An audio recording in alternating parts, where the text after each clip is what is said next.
la grâce restauratrice. Parce que l'ennemi attaque très souvent en premier.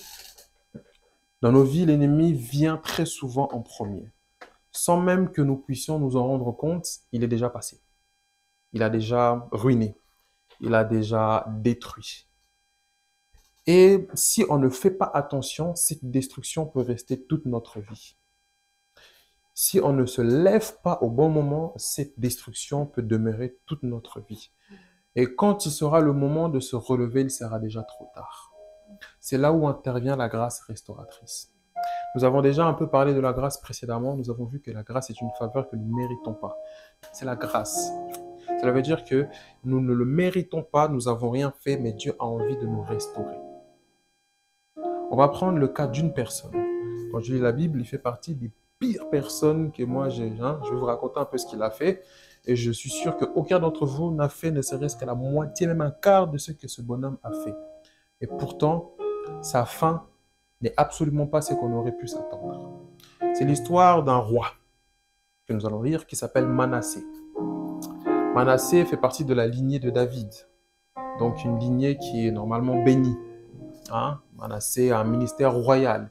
Il est né avec une grande destinée de gouverner le peuple d'Israël, le peuple de Dieu. Et Manassé ne s'est pas très bien conduit. Quand je dis Manassé, j'aimerais que dans ta tête, tu dis toi. Parce que comme tu es là, tu n'es pas un touriste. Dieu t'a planté avec une grande destinée. Dieu t'a projeté sur la terre avec une grande étoile. Comme Manassé. Mais Manassé, durant sa marche, il s'est un peu égaré, voire beaucoup égaré. Durant sa marche, Manassé a fait certaines choses qu'il ne fallait pas qu'il puisse faire. Durant sa marche, Manassé s'est confronté à certaines réalités où malheureusement, il ne fallait pas qu'il fasse attention à cette réalité-là. C'était premièrement de la faute de Manassé et deuxièmement par sa source.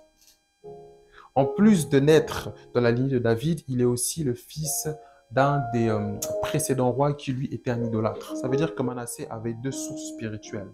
La source de David qui était une source bénie et la source de l'un de ses grands-pères, j'ai oublié le nom de cette personne, qui était une source, on va dire, maudite.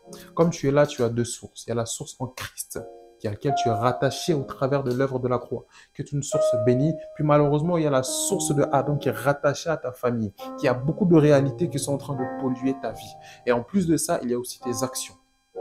On va prendre cette portion des Écritures. C'est dans 2 Chroniques. J'aimerais que tu puisses le lire parce que cette prédication est pour toi. Tu vas prendre 2 Chroniques, chapitre 33. C'est un long morceau que nous allons lire, mais supportez seulement avec moi.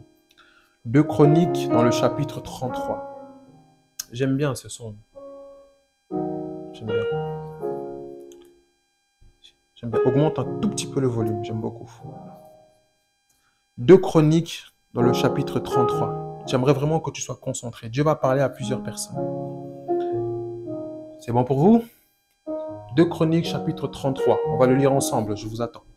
2 Chroniques, chapitre 33. N'oubliez pas le thème, la grâce restauratrice. C'est bon pour vous? 2 Chroniques, chapitre 33. Je vais le lire à partir du premier verset.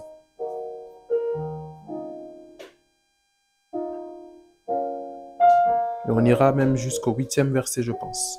Allez, je le lis dans le nom de Jésus. Manassé avait 12 ans lorsqu'il devint roi. Il régna 55 ans à Jérusalem. Il fit ce qui est mal aux yeux de l'Éternel, selon les abominations des nations que l'Éternel avait chassées devant les enfants d'Israël. Cela veut dire que Manassé était destiné à un ministère royal. Mais durant sa marche, notamment durant l'adolescence, il a fait ce qui était mal aux yeux de Dieu, selon les abominations que les nations qui étaient là avant Israël faisaient contre l'Éternel. Cela veut dire que Manassé s'est conduit selon le monde. Parce que c'était ce que le monde faisait. C'était ce que le monde dictait. Donc, durant la première partie de sa vie, Manassé était totalement mondain. Durant la première partie de ta vie, je ne pense pas que tu es né chrétien, chrétienne. Il y a des choses que tu as fait qui étaient impulsées par les réalités de ce monde. Et ces choses-là n'ont pas plu à Dieu. Manassé s'est conduit selon ce que le monde lui disait de faire. Manassé s'est conduit selon la réalité de son quartier. C'était peut-être une personne de la rue, c'était peut-être une personne qui aimait trop les filles, qui aimait trop les garçons, j'en sais rien. Mais en tout cas, il s'est mal conduit durant le début de sa vie. Voyons voir un peu la conduite de Manassé. Manassé a rebâti les hauts lieux qu'Ézéchias, son père, avait renversés. Cela veut dire que Manassé s'est tourné vers les idoles, vers les divinités païennes. Il a élevé des autels à Baal. Il a élevé des idoles à Astarté. Je vous rappelle le principe de Baal, il se nourrit d'enfants. Manassé a amené des sacrifices d'enfants à cette idole-là et à Astarté. Il s'est prosterné devant toute l'armée des cieux et les servit. Cela veut dire qu'il était devenu un idolâtre. Il se prosternait devant les esprits des eaux, devant les esprits des forêts. Et pire encore, il a bâti dans la maison de l'Éternel. Donc il est venu à l'église avec des statuettes de Baal. Il est venu à l'église avec des statuettes d'Astarté et il a fait, entre guillemets, de l'église un lieu d'idolâtre. Là où Dieu était, c'est comme si là on est ici, il y a un sorcier qui débarque, qui commence à installer ses fétiches, qui commence à installer ses choses. Quelle abomination aux yeux de Dieu. Et pourtant, il a osé le faire. Malgré que tu avais le statut d'enfant de Dieu, tu as peut-être fait des choses qui ne plaisaient pas à Dieu. Tu venais à l'église, tu partais, mais ton comportement ne reflétait pas véritablement ce qu'un enfant de Dieu était censé faire.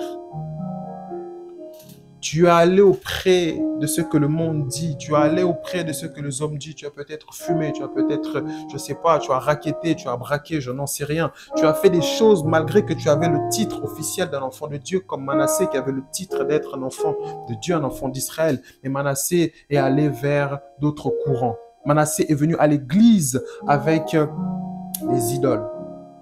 Quelle chose grave, venir dans le temple de Dieu et imposer des statuettes, des esprits des eaux, des esprits de famille, des choses compliquées. Il a fait passer ses fils par le feu. C'est-à-dire qu'il a pris ses enfants, il les a sacrifiés à des idoles. Il a pris ses fils qui venaient de naître, il les a amenés auprès des statuettes et il les a déposés là, il les a sacrifiés. Manassé a tué ses enfants auprès des idoles. Ces enfants qui sont nés dans la ligne de David, ces enfants qui étaient censés avoir une grande destinée. Mais Manassé les a tués, qui était une bénédiction pour lui. Il a peut-être des choses que tu as fait dans le domaine des finances, je ne sais rien. Tu as peut-être fait des choses dans ta famille, tu as peut-être fait des choses tout autour de toi qui n'a pas plu à Dieu. Tu avais une grâce, je ne sais pas moi, je prends toujours le même exemple, mais c'est très frappant dans le domaine des finances. Mais tu as racketté, tu as volé, tu as braqué. Qu'est-ce que tu as fait de cette grâce? Tu l'as livrée au diable en réalité. Alors que c'est ce que Dieu t'avait donné. Il y a même certaines filles qui physiquement, elles sont très belles. C'est Dieu qui t'a donné cette beauté-là. Pour qu'au travers même de cette beauté-là, tu puisses amener des gens à Dieu. Mais toi, tu as utilisé cette beauté-là pour aller de garçon en garçon, pour, comment on appelle ça, michetonner les gens, tu as exploité ta beauté physique pour un but néfaste, destructeur. Tu as exploité ce que tu avais, ce que Dieu t'a donné, mais à des fins néfastes. C'est ce que Manassé a fait. Et la Bible dit, il fit passer ses fils par le feu dans la vallée des fils de Himon. Il observait les nuages, les serpents pour en tirer des pronostics. Il s'est donné à la magie. Il a établi des gens qui invoquaient les esprits et qui prédisaient l'avenir. Il fit de plus en plus ce qui est mal aux yeux de l'Éternel afin de l'irriter. Donc Manassé savait ce que je fais est mal. Dieu existe et il voit ce que je fais, mais il le faisait quand même. Tu sais que ce n'est pas bien ce que tu as fait, ce que tu faisais, mais tu le fais quand même. Voyez une telle personne, c'est-à-dire qu'il fait exprès d'irriter Dieu, d'aller de plus en plus loin dans l'abomination, d'aller de plus en plus loin dans les choses cruelles, de tuer ses enfants. Il les a tués, il ne les a pas chatouillés, il les a tués. Il a pris des statuettes de Baal, il les a ramenées à l'église. Il s'est prosterné, il a fait des sacrifices d'enfants dans l'église. Afin d'irriter l'Éternel, il plaça des images taillées, des idoles faites dans la maison de l'Éternel, auquel David avait dit, ici est le temple de Dieu. David a construit l'église, il a bâti l'église, il a mis des écrans, il a mis une grosse chaire, il a mis des lumières, il a dit ça c'est le temple de Dieu. On l'a consacré, on a versé de l'huile et l'huile est venue. Il a mis Baal ici, il a mis une statue d'Astarté, il a cassé les trucs de l'Éternel. Il a fait de l'église de Dieu un temple où les idoles étaient là. Quel blasphème. En fait, c'est comme s'il a fait, excusez-moi, mais un gros doigt d'honneur à Dieu. Une personne comme ça. Donc, il n'était pas le seul. Il a influencé les autres à faire ce que lui il a fait. Manassé a attiré les autres dans la cigarette, il a attiré les autres dans la drogue, il a attiré les autres dans l'impudicité, il a attiré les autres dans la violence. Manassé a propagé la mort tout autour de lui. Quel genre de personne? Non seulement il a fait des atrocités, il a fait couler le sang, il a complètement détruit le temple de Dieu, il a détruit des églises, il a ruiné des temples. Il a mis au loin les serviteurs de Dieu. Il a ramené ceux qui invoquaient les morts, qui parlent avec les morts, qui font des trucs bizarres avec les étoiles, avec les serpents, enfin la magie. Il a imposé ça à tout Israël. Donc tout Israël commençait à pratiquer ça. Donc Manassé était comme un évangéliste du diable. Il a totalement pollué Jérusalem. Il a totalement pollué, excusez-moi, Juda. Maintenant, regardez la réponse de Dieu. Est-ce que tu peux me lire encore la suite, le verset 10? Ouais, l'Éternel parle à Manassé et à son peuple. Ils ne firent point attention. Stop. Dieu, dans son amour, vient lui voir. En rêve, Dieu lui montre, attention, ce que tu es en train de faire est dangereux. Attention, ce que tu fais est dangereux. Dieu envoie ses serviteurs. Je te déconseille de te comporter de cette manière. Dieu lui envoie des prédicateurs. Attention, ce que tu fais est dangereux. Tu viens dans une église, on prêche quelque chose. Tu as l'impression qu'on prêche ta vie. Tu as l'impression qu'on te dit arrête de faire ci. Tu as l'impression qu'on est en train de parler de toi. En réalité, Dieu te parle. Dieu te dit attention à ce que tu fais. Mais qu'est-ce que Manassé il a fait? Ils ne firent point attention. Malgré les rêves que Dieu lui disait, malgré les prophéties que Dieu lui disait, malgré, entre guillemets, les morceaux dans certaines prédications qu'il pouvait écouter sur YouTube ou autres que Dieu lui disait, il ne faisait pas attention. Alors, verset 11. Alors l'Éternel fit venir contre eux les chefs de l'armée du roi d'Assyrie. Stop. Continue plutôt, excuse-moi. Qui saisirent Manassé et le mirent dans les fers, et le lirent avec des chaînes d'airain, et le menèrent à Babylone. Stop. Il y a toujours une conséquence à ce que l'on fait. Rappelez-vous de ce que j'ai prêché. Il y a toujours une conséquence de ce que l'on fait. Vous n'allez pas s'en sortir. Il y a toujours une conséquence de ce que l'on fait.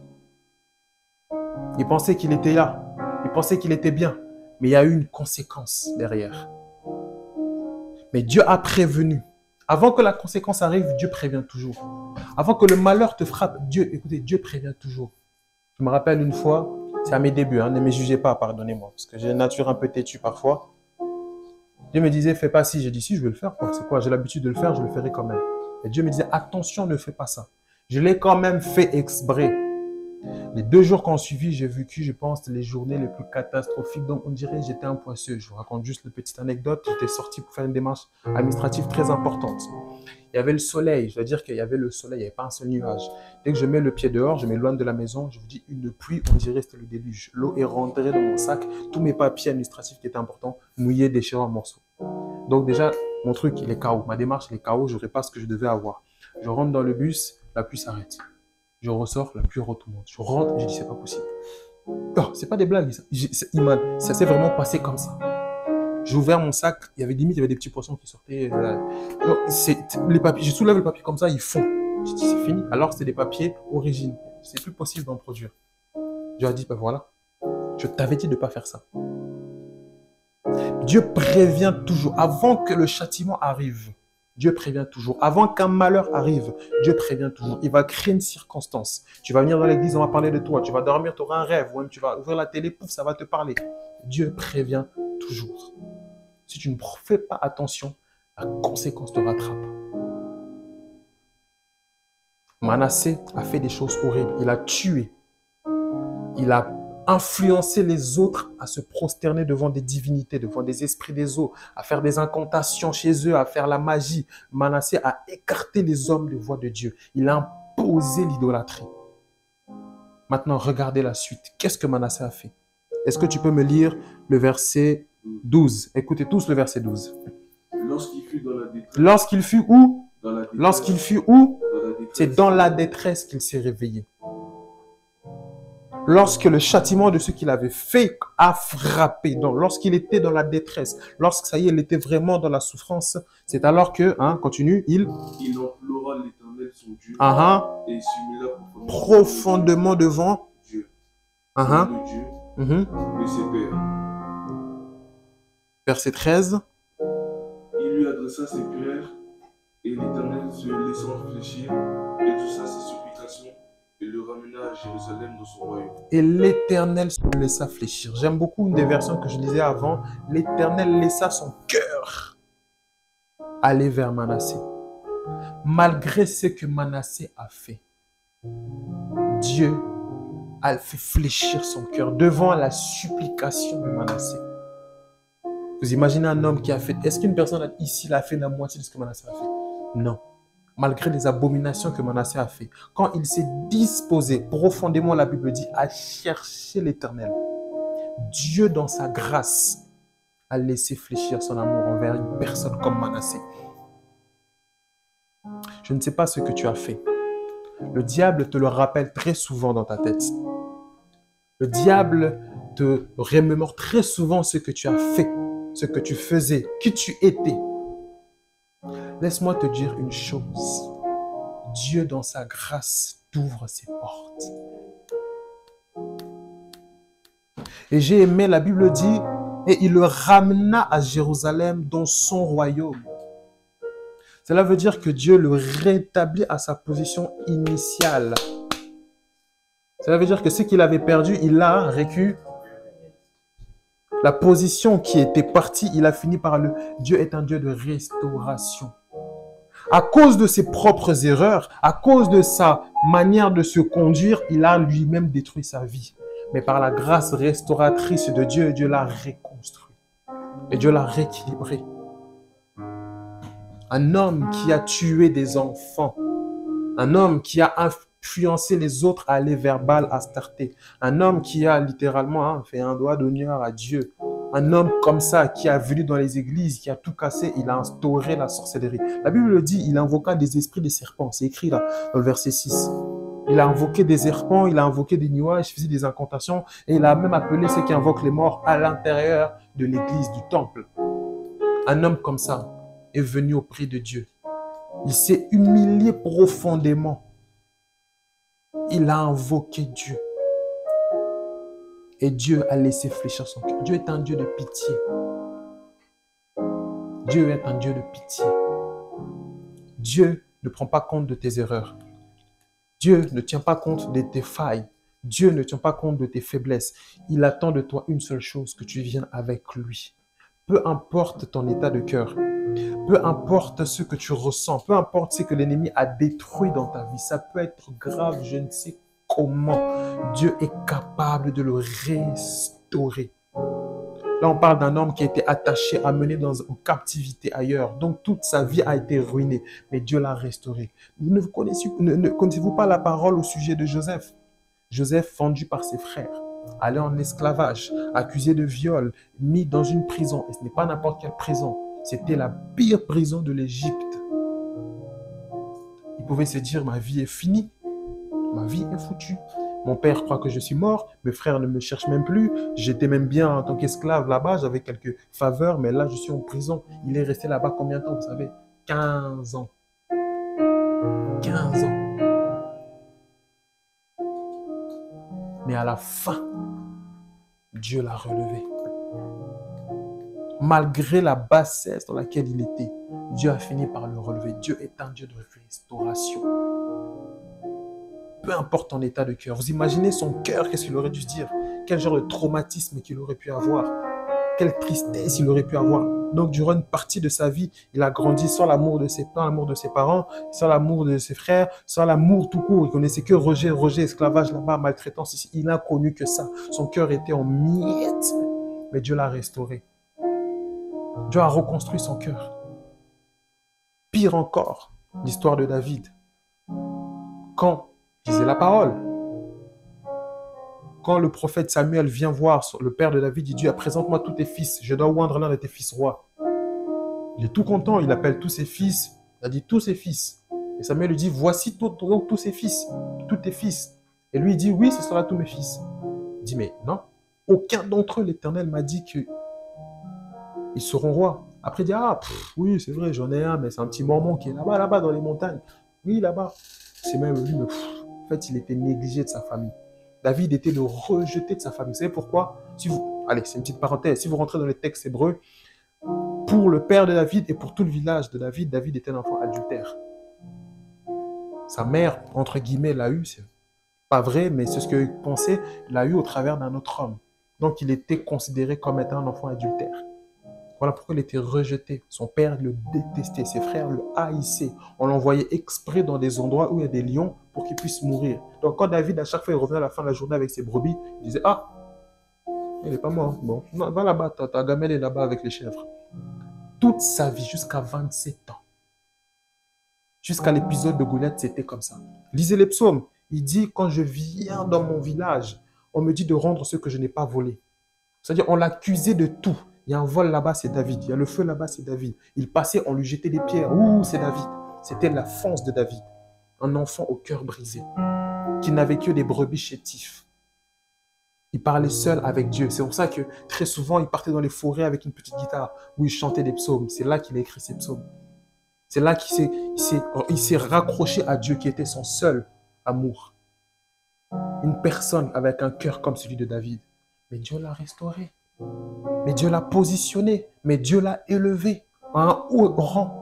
À la mort de David, on disait l'homme très haut. Dieu est capable de tout. Peu importe ce que tu as vécu. Vous savez, moi non plus, je n'ai pas eu une enfance facile, etc., comme plusieurs. Mais moi, je n'aime pas justifier cette enfance pour justifier mon état. Je dis, ah, ça c'est normal, parce que je n'ai pas grandi avec mon père, je n'ai pas grandi avec ma mère. Moi, je suis à la mentalité de combattant. Dire que hors de question que ces gymnastiques-là bloquent ma vie, j'avancerai. Je ne sais pas jusqu'à quand j'irai, je ne sais pas. La vie n'est pas éternelle. Hein? Je vous ai parlé de mon ami qui est mort à 21 ans. 21 ans. Il n'a rien fait. Chicha fille, c'était sa vie. Il est parti. Est-ce qu'il est revenu pour une deuxième chance? Il n'y a pas de deuxième chance. Hors de question. Alors j'avance avec Dieu. Bon, toi tu vas regarder tes traumatismes en arrière et tu vas constamment repasser ces traumatismes-là. Non, le passé est passé. Ouvre-toi à l'avenir. Et encore plus, ouvre-toi à Dieu. Dieu est capable de te restaurer. Dieu est capable de te repositionner. Dieu est capable de t'élever. Dieu est capable de faire cela. Il te faut d'abord croire. La Bible dit que Manassé a cherché profondément. Il s'est humilié profondément devant le Dieu de ses pères. Cela veut dire qu'il s'est prosterné. Est-ce que tu peux me lire le verset 14, s'il te plaît? Non, le verset 15, excuse-moi. Il fit disparaître de la maison de l'Éternel les dieux étrangers et idoles, et il renversa tous les autels qu'il avait bâtis sur la montagne. Cela veut dire qu'il a rectifié tout ce qu'il faisait avant. Il a dit, j'arrête la cigarette, j'arrête la vie de débauche, j'arrête de fumer, j'arrête de sortir la nuit tard, j'arrête de faire ceci, j'arrête de tomber dans la publicité, j'arrête de me battre, j'arrête les rings, j'arrête les bagarres, j'arrête les garçons, les filles, j'arrête tout ça. Tout ce que je faisais avant qui m'a amené ça, j'arrête. Manassé a dit, j'arrête. Est-ce que tu peux me lire le verset 16? Il rétablit l'autel de l'Éternel et il offrit des sacrifices d'action et de grâce et de reconnaissance. Continue. Et il ordonna à Judas de servir l'Éternel, le Dieu d'Israël. Ça y est. Il a commencé à évangéliser auprès des personnes qu'il avait, entre guillemets, mal conduit. Avant, c'était lui qui emmenait les autres à fumer. Maintenant, il vient voir ces mêmes personnes. Arrêtez de fumer, Dieu vous aime. Venez à l'église, prions. Nanani. Il commence à évangéliser. Il repart ce qu'il avait détruit. Les parents avec lesquels il était en conflit, il revient les voir. Papa, maman, voilà, j'ai changé, etc.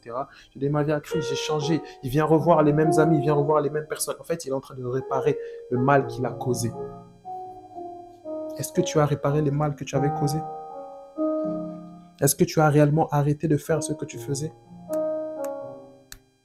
Est-ce que tu as rétabli ton alliance avec Dieu?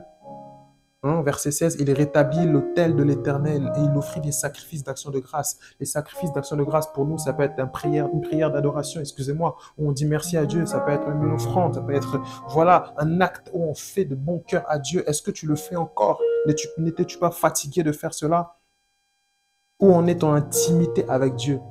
Quand Manassé le faisait pas avec le groupe, il le faisait en personnel, dans l'intimité, dans le secret. Entre lui et Dieu seul. Et son changement a poussé tout Juda à changer, à aller vers l'Éternel. Est-ce que tu peux me lire, s'il te plaît, le verset 13? Est-ce que tu peux nous relire le verset 13, s'il te plaît? Il lui adressa ses prières. Et l'Éternel? Et l'Éternel se laissant réfléchir, exauça ses supplications et le ramena à Jérusalem dans son royaume. Ensuite, la partie qui m'intéresse. Et Manassé reconnut que l'Éternel est Dieu. Et Manassé reconnut que l'Éternel est Dieu. Manassé, ça y est, il reconnaît que non. C'est seules les voies de l'Éternel qui sont les voies à suivre. La meilleure voie que je peux prendre, la voie où je peux trouver ma restauration, la voie où je peux trouver la paix, la voie où je peux trouver la joie, la voie où je peux trouver l'équilibre, la voie où je peux enfin être bien, où je peux enfin être reconstruit. C'est la voie de l'Éternel. Manassé reconnut que seul l'Éternel est Dieu. J'aimerais que tu te sentes comme Manassé. Dans ton parcours, tu as fait des erreurs. Si tu as de la chance, peut-être les conséquences de ces erreurs ne sont pas encore arrivées. Tu es encore dans le temps où la possibilité de rechercher l'Éternel avant que cela arrive est possible. Parce que Manassé a cherché l'Éternel dans sa détresse. Cela veut dire que c'est lorsque les conséquences sont arrivées qu'il s'est réveillé. Peut-être même ce que tu vis sont les conséquences de ce que tu as fait. Mais j'aimerais que tu cherches l'Éternel en profondeur comme Manassé. Manassé a cherché l'Éternel. Il était fautif. De lui-même, il a fait exprès. La Bible dit qu'il a fait exprès afin d'irriter l'Éternel. Mais quand il s'est approché du trône de la grâce, quand il s'est approché du trône de Dieu avec un cœur d'humilité, le trône de la grâce l'a reconstruit. A reconstruit ce qui était brisé dans sa vie, a reconstruit ce que l'ennemi avait détruit dans sa vie, a reconstruit ce que lui-même avait anéanti dans sa vie. J'aimerais que tu puisses te visualiser toi-même. J'aimerais que tu puisses t'observer toi-même. J'aimerais que tu puisses venir en profondeur dans la présence de Dieu. La restauration est possible. Le changement est possible. L'élévation est possible. Ce que tu cherches, ce que tu demandes auprès de Dieu, cela est possible. Mais j'aimerais que tu t'approches auprès du trône de la grâce. Que tu dises, Seigneur, me voici. Est-ce qu'une personne peut se disposer? Nous allons prier. Tu dis, Seigneur, me voici. Si tu as pu restaurer une personne comme Manassé, si tu as pu guérir une personne comme Manassé, si tu as pu rééquilibrer la vie d'une personne comme Manassé, pourquoi pas moi? Pourquoi pas moi? Pourquoi pas ma vie? Pourquoi pas mon cœur? Pourquoi pas ma famille? Pourquoi pas mes finances? Pourquoi pas mes projets administratifs? Pourquoi pas ma scolarité? Pourquoi pas ma santé? Pourquoi pas cette situation compliquée? Je ne sais pas par où tu es passé, je ne sais pas quels sont les combats de ta vie. Mais si Dieu a fait ça avec Manassé, pourquoi pas toi? J'aimerais que tu t'approches auprès du trône de grâce. Dieu est vivant, Dieu est réel et il n'a pas changé. Ce qu'il a fait avec Manassé, il peut aussi le faire. Le secret de Manassé, se trouve dans le verset 12, où la Bible dit, lorsqu'il fut dans la détresse, il implora l'Éternel, il s'humilia profondément devant Dieu. Alors j'aimerais que tu puisses parler à ton Dieu. Il est avec nous, il est au milieu de nous. Tu dis, Seigneur, me voici, je connais mes erreurs, je connais mes failles, je connais mes faiblesses, je connais mes fautes, je connais, Seigneur, même les choses de ma famille. Je connais même, Seigneur, les réalités spirituelles tout autour de moi. Mais je viens auprès du trône de la grâce. Je viens auprès du trône de la grâce, implorer ta grâce, cette grâce qui restaure, cette grâce qui élève, cette grâce qui repositionne, cette grâce-là, la grâce de Dieu, la grâce de Dieu. Est-ce qu'une personne qui a besoin de restauration, est-ce qu'une personne qui a besoin d'équilibre, est-ce qu'une personne qui a besoin de consolation, tu l'as cherché auprès des hommes, tu l'as cherché dans le monde, mais tu ne l'as pas trouvé, mais tu ne l'as pas trouvé. Mais tu ne l'as pas trouvé, mais tu ne l'as pas trouvé. Élève ta voix, élève ta voix, élève ta voix, élève ta voix. Appelle-le, appelle-le, appelle-le. Ce Dieu-là est présent. Ce Dieu-là est présent. Ce Dieu-là est présent. Il est capable de restaurer. Il est capable de rééquilibrer. Il est capable de changer. C'est lui et lui seul. C'est lui et lui seul. C'est lui et lui seul. Élève ta voix. Jusqu'à quand tu vas tourner en rond? Jusqu'à quand ton cœur va ressentir ce vide? Jusqu'à quand ton cœur va ressentir ce sentiment de solitude? Jusqu'à quand tu vas chercher à aller auprès des hommes, auprès de ce monde, auprès des sorties, auprès de la famille? Même lorsque tu es seul face à toi-même, lorsque tu te regardes toi-même, tu ressens ce vide-là. Tu ressens ces questions pour ton avenir. Qu'est-ce que je serai? Où est-ce que j'irai? Est-ce que tu peux lever ta voix? Est-ce que tu peux lever ta voix? Tu montes et tu descends. Tu tournes en rond. Tu vis toujours les mêmes histoires. Tu vis toujours la même chose. Ça se finit toujours pareil. Tu as besoin de ce Dieu-là. La grâce qui restaure, la grâce qui restaure, la grâce qui rééquilibre, la grâce qui restaure, la grâce qui rééquilibre. Tu as besoin de lui, tu as besoin de lui, tu as besoin de lui, tu as besoin de lui, tu as besoin de lui. Alléluia, alléluia. Élève ta voix, prie bien-aimé. Appelle la grâce de Dieu, appelle la grâce de Dieu, appelle la grâce de Dieu. Cette grâce-là qui est capable de tout sauf de rien. Cette grâce-là qui est capable de tout sauf de rien. La grâce inconditionnelle de Dieu, la grâce inconditionnelle de Dieu. C'est cette grâce-là qui avait restauré la vie même de Josué. Est-ce que tu peux lever ta voix? Est-ce que tu peux lever ta voix? Est-ce que tu peux lever ta voix? Que la grâce de Dieu soit sur toi. Que la grâce de Dieu soit sur toi. Que la grâce de Dieu soit sur toi. Alléluia. Alléluia, alléluia, Rabba Shanderebo, Rekayanda Rababa Osete. Alléluia, alléluia, alléluia. Tu vas lever ta voix encore une fois. La Bible me dit dans Zacharie 3 que Satan qui se tenait à sa droite pour l'accuser. On parle de Josué. Satan se tenait à sa droite pour l'accuser. Or, Josué était couvert de vêtements sales et se tenait debout devant l'ange de l'Éternel. Josué avait sali ses habits qui étaient l'image de son identité, l'image de sa personne. Il s'est mal conduit et dans sa conduite, il a sali son identité. Josué est peut-être allé auprès des filles. Josué est peut-être allé auprès des garçons, j'en sais rien. Josué est peut-être allé auprès des choses impudiques et peut-être tombé dans telle diverses choses. Mais la Bible dit dans le verset 4, l'ange prenant la parole, il dit, ôtez-lui les habits sales, ôtez-lui les habits sales, retirez sa saleté. Et il dit, vois, je t'enlève ton iniquité, je t'enlève ton châtiment, je t'enlève cette condamnation, je t'enlève cette tristesse, je t'enlève cette solitude, je t'enlève cette pauvreté, je t'enlève cette maladie, je t'enlève cela. Est-ce qu'une personne peut venir auprès de Dieu un peu comme Josué, peut dire, Seigneur, ôte ce que je ressens dans mon cœur, ôte ce mal-être à l'intérieur de moi, ôte cette saleté que moi-même je me suis collé. Est-ce qu'une personne peut lever sa voix? Est-ce qu'une personne peut lever sa voix et prier de la sorte? Et prier de la sorte, et prier de la sorte, et prier de la sorte. Alléluia. Toi-même tu connais ton parcours, toi-même tu connais tes failles, toi-même tu connais tes faiblesses. Ça se trouve, Satan se trouve à ta droite, il est en train de t'accuser. Mais Dieu dit à tout le monde, ôtez-lui les habits sales, ôtez-lui sa condamnation, ôtez-lui son blocage, ôtez-lui son célibat, ôtez-lui son problème, ôtez-lui. Est-ce que tu peux lever ta voix? Tu dis, Seigneur, lave-moi, purifie cette heure, purifie mon cœur. Élève ta voix, oui c'est ça. Je sens la présence de Dieu qui commence à monter. Élève ta voix, saisis cette occasion. Dieu est avec nous, Dieu est avec nous, Dieu est avec nous. Il y a une main qui circule vers toi en direction de ton cœur. Prie encore, prie encore, prie encore. Dieu écoute tes prières, Dieu écoute tes prières, Dieu écoute tes prières, Dieu écoute tes prières. Je disais qu'en ce moment, pendant que tu es en train de parler, les oreilles de Dieu sont dirigées vers toi. Les oreilles de Dieu sont dirigées vers toi. Les oreilles de Dieu sont dirigées vers toi. Alléluia, alléluia. Ne retiens pas tes larmes. Il y a des larmes qui coulent. Ne les retiens pas. C'est le Saint-Esprit. C'est le Saint-Esprit. Ouvre-lui ton cœur. Ouvre-lui ton cœur. Ouvre-lui ton cœur. Parle-lui. Parle-lui. Parle-lui. Parle-lui. Parle-lui.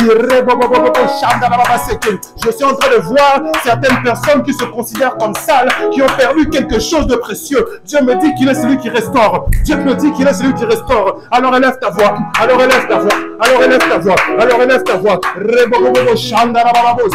Il va te restaurer. Il va te restaurer. Il va Dieu, l'incomparable Dieu, inégalable Dieu, le Dieu puissant, le consolateur des cœurs brisés.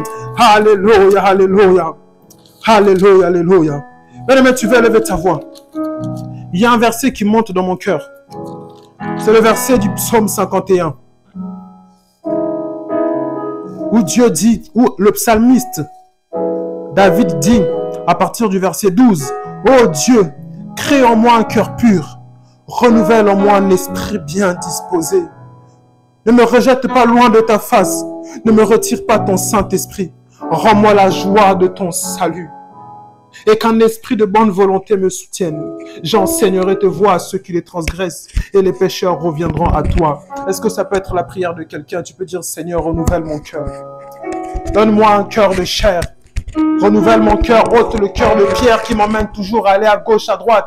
Ôte ce cœur rempli de soucis, rempli de tristesse. Ôte ce cœur rempli de soucis. Je me sens si seul, je me sens si incompris, même dans ma propre famille, même auprès de mes amis. Je dois toujours porter un masque pour être accepté, mais je ne suis pas ce que je reflète. Je suis autre chose. Ça, c'est l'état de cœur d'une personne en ce lieu. Ça, c'est l'état de cœur d'une personne en ce lieu. Est-ce que tu peux faire la prière de la vie et dire, Seigneur, renouvelle mon cœur, renouvelle ma vie, renouvelle mes pensées, renouvelle.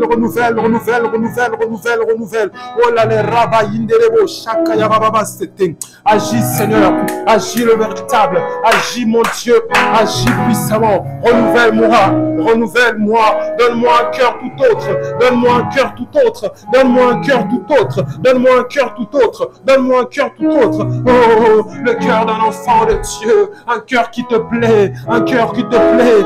Rabababa, shamdarababa, c'était les bossaya. David a dit dans le psaume 14, rends-moi la joie de ton salut et qu'un esprit de bonne volonté me soutienne. Est-ce que tu peux le faire? Est-ce que tu peux le dire aussi? Rends-moi la joie de ta présence, la joie de ton salut, la joie de ton action en moi, la joie de Dieu, la joie de Dieu, la joie de Dieu, une paix de Dieu. Oh Dieu, crée en moi un cœur pur, crée en moi un cœur pur, renouvelle en moi un esprit bien disposé. Est-ce que c'est ta prière? Est-ce que tu peux le demander? Donne-moi un autre cœur, change ce cœur. Je ne veux plus ce cœur rempli de soucis, rempli de questions, rempli de traumatismes, rempli de fissures. Mais j'ai besoin de renouveau. Ne retiens pas tes larmes. L'action de Dieu se fait. Ouvre-lui ton cœur. La Bible dit, c'est lorsque Anne a déposé l'amertume de son cœur dans la présence de Dieu. C'est alors que c'est qu'elle cherchait dans la présence de Dieu est tombée. Alors ne retiens pas des verses. Que la présence de Dieu t'impacte. Que la présence de Dieu te touche, que la présence de Dieu t'impacte. Tu es venu pour toi. Entre dans cette présence.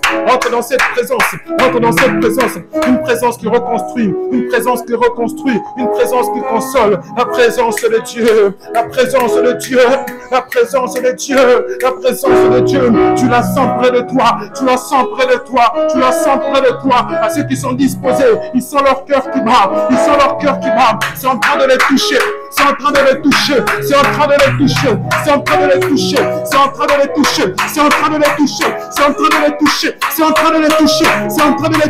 Il y a une forte présence. De Dieu. Ne retiens pas. Il est là pour toi. C'est un rendez-vous pour toi. C'était le message pour toi. Il t'attendait ce jour. Et il te dit, je peux restaurer.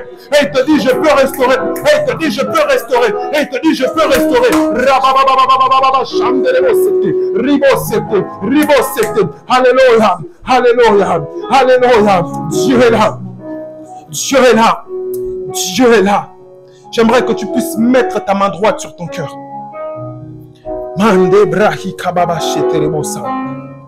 La Bible déclare, je changerai votre cœur. J'ôterai le cœur de pierre rempli de soucis, de questionnements, de mauvaise conduite. Et je vous donnerai un cœur de chair. Tu vas dire, Seigneur, prends ce cœur, je n'en veux plus. Donne-moi un cœur selon toi. Un cœur selon toi. Si dans mon corps, le cœur est le centre qui impulse le sang dans tout mon être, alors que le nouveau cœur impulse la joie, impulse la restauration, la consolation, malgré ce que j'ai vécu, malgré mon enfance, que cela n'a plus aucun impact de ce cœur. Est-ce que tu peux lever ta voix? Tu as passé une enfance compliquée, pas facile, tu as manqué beaucoup d'affect et beaucoup d'amour. C'est cela qui amène ça. Mais le cœur que Dieu va te donner, c'est un cœur qui est déjà chargé dans l'amour de Dieu. C'est un cœur qui est déjà chargé dans l'affect de Dieu. Si ton père, ta mère, tes frères, tes soeurs, tes amis ne t'ont pas donné ce que tu devais recevoir, Dieu va te le donner. Il sera ton père, il sera ta mère, il sera ton frère, il sera ta soeur, il sera ton tout. Élève ta voix, appelle, appelle maintenant. Appelle maintenant. Dis Seigneur, change, change. Change, change, change, change, change, change, change. Si tu le fais avec ton cœur, il le fait avec sa main. Si tu le fais avec ton cœur, il le fait avec sa main. Dieu n'est pas un Dieu compliqué. Il est écrit que ses oreilles ne sont pas trop dures pour agir. Oh, et sa main accompagne toujours ceux qui l'entendent. Et sa main accompagne toujours ceux qui l'entendent. Alors que sa main accompagne maintenant ta prière. Et qu'un changement se fasse.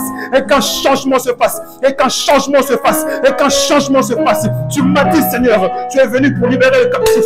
Tu es venu pour délivrer, tu es venu pour délivrer ceux qui sont retenus dans les prisons. Alors Seigneur, viens, viens, viens impacter, viens, viens, viens impacter, viens, viens, viens impacter. Agis puissamment, agis puissamment, agis puissamment. Que ton toucher se fasse, que ton action se fasse, que ton toucher se fasse par ton esprit, par ton esprit, par ton esprit, par ton esprit. Alléluia. Rababababa chandelebo sekelebo saya. Agis le Dieu de gloire. Agis le Dieu de gloire. Agis le Dieu de gloire. Agis le Dieu de gloire. Oui, c'est sa touche. Oui, c'est sa touche. Oui, c'est sa touche. Oui, c'est sa touche. Oui, c'est sa touche. Oui, c'est sa touche. Oui, c'est sa touche. Oui, c'est sa touche. Et prends-toi mon Dieu. Et prends-toi le véritable. Tu n'as pas menti. Tu n'as pas menti. Tu n'as pas menti. Tu n'as pas menti. Tu n'as pas menti. Alors viens toucher. Alors viens toucher. Alors viens toucher. Viens impacter. Viens impacter. Touche maintenant le cœur. Le cœur. Le cœur. Le cœur. Le cœur. Le cœur. Le cœur. Le Dieu puissant. Le Dieu de l'alliance. Le Dieu de ce ministère. Agis puissamment et touche. Agis puissamment et touche. Agis puissamment et touche. Viens libérer ta présence. Viens libérer ta présence. Viens libérer ta présence. Viens libérer ta présence. Viens toucher. Viens toucher. Viens toucher. Ne sois pas distrait. Il y a une action qui se fait. Il y a une action qui se fait. Il y a une action qui se fait. C'est la main de Dieu. C'est la main de Dieu. C'est la main de Dieu. C'est la main de Dieu. Agis puissamment. Agis puissamment. Agis. Agis. Agis. Agis. Agis. Agis. Agis. Agis. Agis. Agis. Agis. Agis. Agis. Agis. Tu